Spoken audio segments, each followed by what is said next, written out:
Hello, I'm Dilek Barlas, Executive Secretary of the World Bank Inspection Panel, and I'm speaking with Zeinab Elbakri, one of the 3 members of the panel. Zeinab will be finishing her 5-year term in August, and she has agreed to share some of her reflections with us as her assignment comes to an end.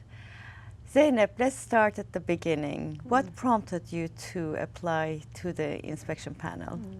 Thanks, Dilek. Well, you know that I've been working on development issues for the last 30 years in different capacities, in doing research, teaching. I've worked in government, and of course I've worked at the African Development Bank for a very long time.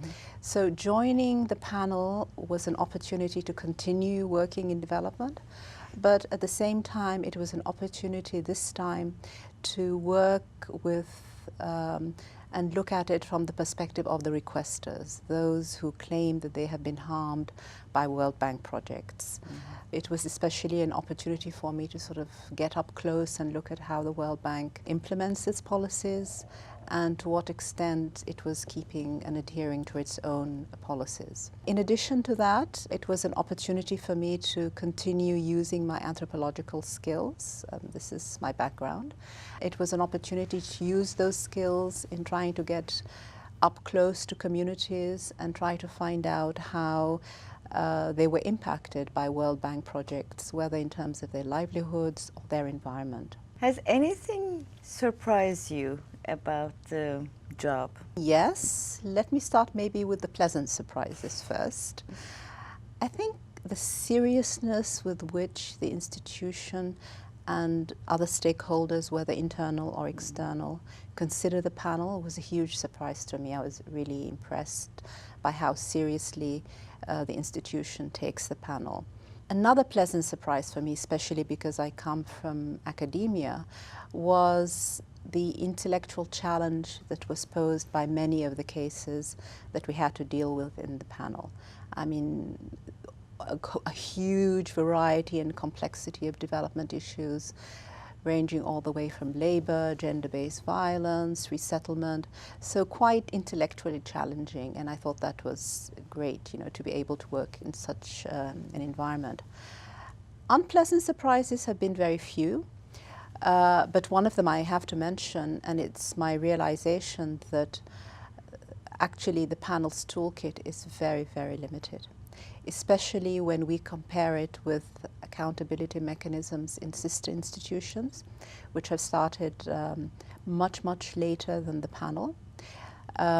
Just to give an example, the panel has no role in monitoring bank actions, the remedial actions that are supposed to be undertaken by management.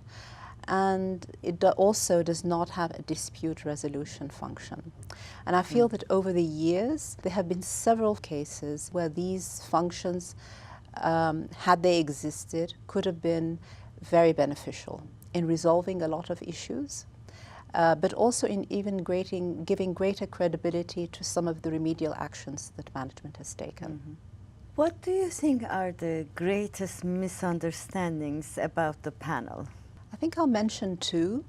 The first one is that there's a tendency for many staff and many parts of management to believe that the panel is there to find fault with their work. Unfortunately, this often has led to an attitude of rather defensive responses rather than focusing on problem solving and more constructive ways of finding a joint solution to certain issues. I think the other point is that what people tend to forget is that whether the panel or management, we both have a joint objective, and that is to enhance the institution's development effectiveness, especially through learning lessons of past experience, but also, when necessary, to make the requisite changes to policies and practices that might be required.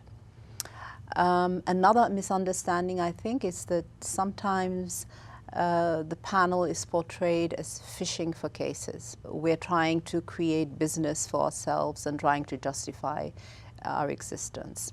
Whereas what a lot of people tend to forget is that the panel has very strict rules about admissibility and eligibility of complaints and requests. In addition, over the last few years, we've even worked making those rules even more effective and streamlining them even further to ensure that only the very genuine cases are responded to and taken into account. Is there one investigation that left the biggest impression on you during your time with the panel? I think I have to choose the Uganda Transport Report project investigation for many reasons. That was an investigation where the panel looked at a wide variety of alleged harms. Some of them were harms that the panel had traditionally looked at before, such as resettlement, but quite a few of them were being investigated for the first time and were also being handled by the bank for the first time.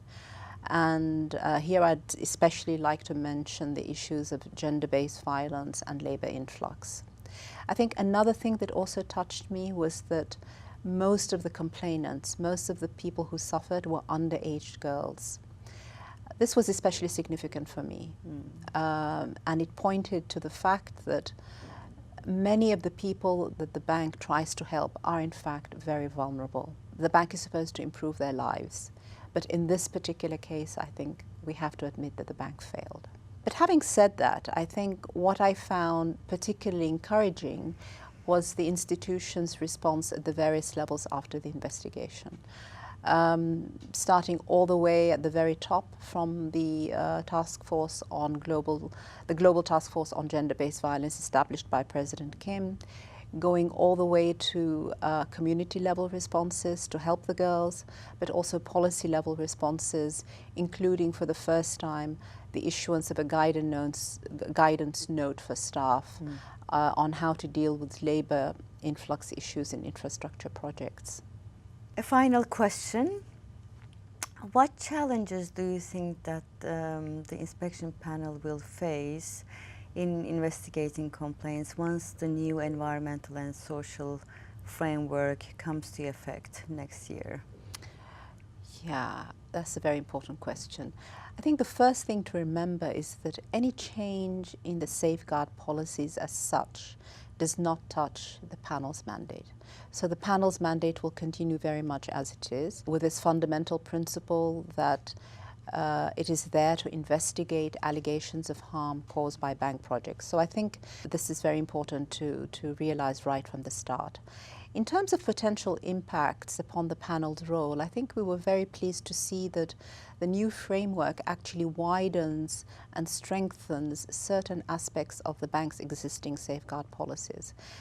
In fact, I think if some of these had already existed, we would not have had certain cases. And here I'm talking about providing better protections for communities, especially by a greater focus on risk management, stronger land protections, broader protections for indigenous peoples, the inclusion of labor issues for the first time, and I think most importantly maybe stronger stakeholder participation and engagement. Another thing I think worth noting is that the root cause of many of the panel's complaints is not the policies themselves, but rather how they have been implemented. And therefore, I think that one of the important success factors for the new ASF will be ensuring that there are sufficient resources allocated to high quality supervision. I think this is indispensable under any safeguard framework. I'd also like to highlight the ESF's emphasis on the use of borrower frameworks. This could pose a challenge for both bank management and the panel. And I think in this regard, this is why it is so important to place very strong emphasis on capacity assessment, but also capacity building efforts.